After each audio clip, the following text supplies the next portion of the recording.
Costa do Sol FM Esportes.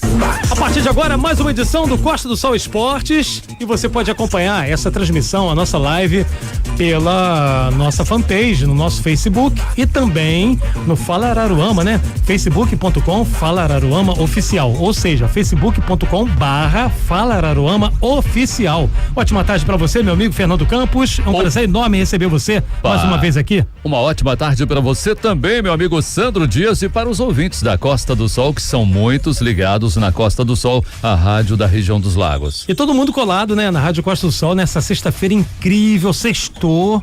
E continua aí, né, a região dos Lagos com aquele clima todo de verão, né? Muito calor. Exatamente. E aí, para esquentar mais um pouquinho, vamos aí para as notas, vamos lá?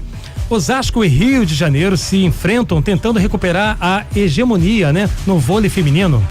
Para você ter uma ideia, nós nos últimos 11 campeonatos promovidos pela Superliga, ou seja, nas últimas 11 edições da Superliga, nós tivemos nada mais, nada menos que, aliás, não nas últimas, né? Só para sermos mais exatos, em 11 decisões da Superliga. Sim.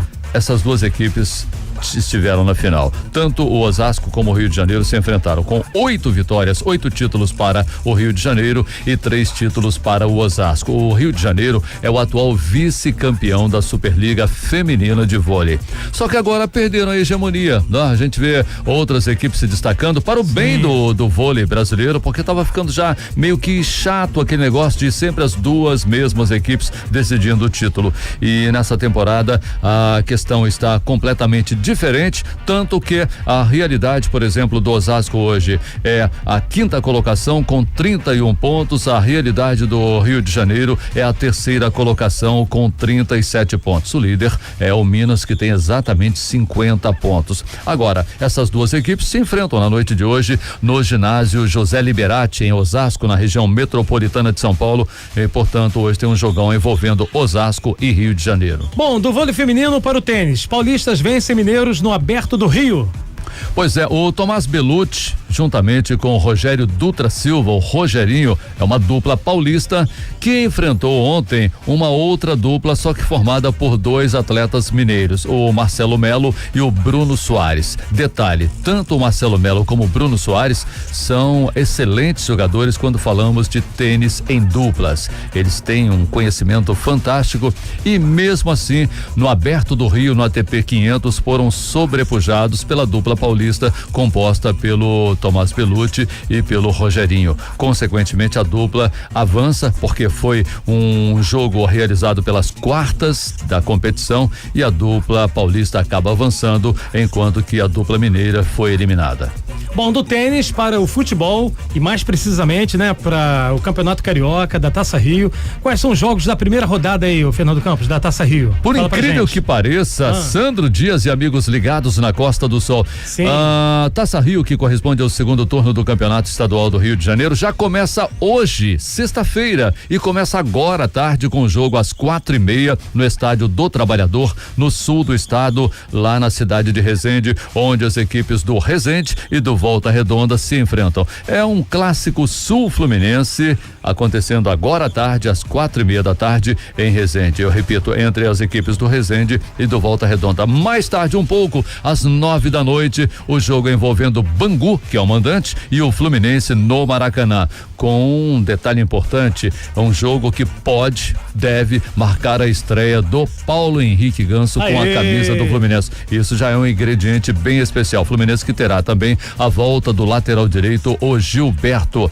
Bom, para amanhã, na sequência, nós teremos jogo marcado para às 7 da noite envolvendo o Boa Vista e o Madureira. Esse jogo aqui pertinho da gente, em Bacaxá, no estádio Elci Rezende de Mendonça. O Boa Vista precisando de mais um resultado positivo, porque tem sempre o objetivo de chegar ao Campeonato Brasileiro da Série D, que seria a 4ª divisão do Brasileiro, enquanto que o Madureira fez um papel muito ruim, fez uma campanha muito irregular no primeiro turno e precisa começar bem agora o retorno. O técnico Roy foi mantido no comando e a expectativa é boa para esse jogo entre Boa Vista e Madureira amanhã às 7 da noite em Bacaxá. A outra partida que acontece amanhã envolve o clássico Botafogo e Vasco da Gama às 7 7:30 da noite, só aqui no estádio Engenhão. Portanto, amanhã tem clássico, hein? O Botafogo e o Vasco da Gama no Engenhão. No domingo, fechando a rodada, nós teremos 5 da tarde para Flamengo e Americano. O Flamengo prometendo lá com a sua torcida encher o Maracanã, lotar o Maracanã, e mais tarde um pouquinho às 7:30 da noite em Cabo Frio, no Correião, com 2.000 ingressos à venda. A Cabo Friense recebe a Portuguesa, que foi muito mal no primeiro turno. A Cabo Friense teve uma atuação, eu diria, regular, é verdade, mas um resultado positivo diante de um clube de pequeno investimento é muito importante mesmo para assegurar a permanência na equipe, evitando o incômodo de participar de uma seletiva e também, quem sabe, beliscando uma vaguinha no Brasileiro da Série D. E começando o segundo turno bem, né? Exatamente, é sempre importante. Isso aí. Zé Ricardo destaca empenho do Botafogo na Argentina, né? Foi sim, ontem ele deu uma declaração bastante interessante a respeito da atuação do Botafogo diante do Defensa e Justicia, time que ocupa a primeira colocação no atual campeonato argentino, tem jogadores muito bons, é um time que taticamente joga muito bem, mas que na quarta-feira se tornou uma presa do Botafogo. Agora, foi culpa da equipe argentina? Não. O próprio técnico Zé Ricardo reconhece que no primeiro tempo só deu Defensa e Justicia, só deu o time argentino, que o fator sorte foi preponderante para o Botafogo no primeiro tempo. Isso, palavras do técnico Zé Ricardo, mas também reconhecendo a aplicação tática do time. Por exemplo, o goleiro Gatito Fernandes muito bem na partida, o Marcelo, que substituiu ao zagueiro experiente, conhecedor do futebol argentino, porque ele é argentino, o Carli, foi substituído pelo Marcelo. Marcelo esteve muito bem na partida, irrepreensível a atuação do garoto, com 23 anos, jogador importante também.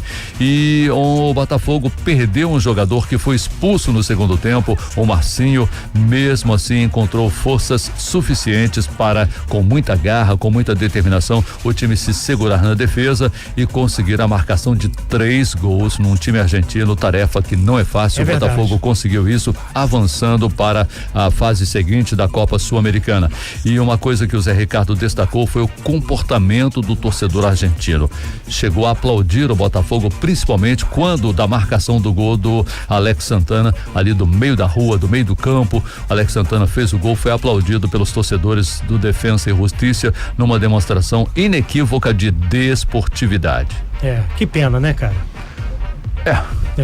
Bom, de segunda a sexta-feira. Futebol argentino, que bom para o meu Botafogo. Isso aí. Bom, de segunda a sexta-feira você sempre acompanha aí todos os dias aí, de segunda a sexta-feira às 3 da tarde, Costa do Sol Esportes. Obrigado aí pela sua atenção, pela sua audiência em 101.7 e através aí da nossa live, da nossa fanpage e toda a galera aí do Fala Araruama. Fernando Campos, próxima edição às 7 da noite. Exatamente, às 7 da noite com o companheiro Marcos Mairink. Meu amigo, um abração pra você. Abraço pra você, Sandro. Valeu. Você ouviu Costa do Sol FM Esporte. Costa do Sol.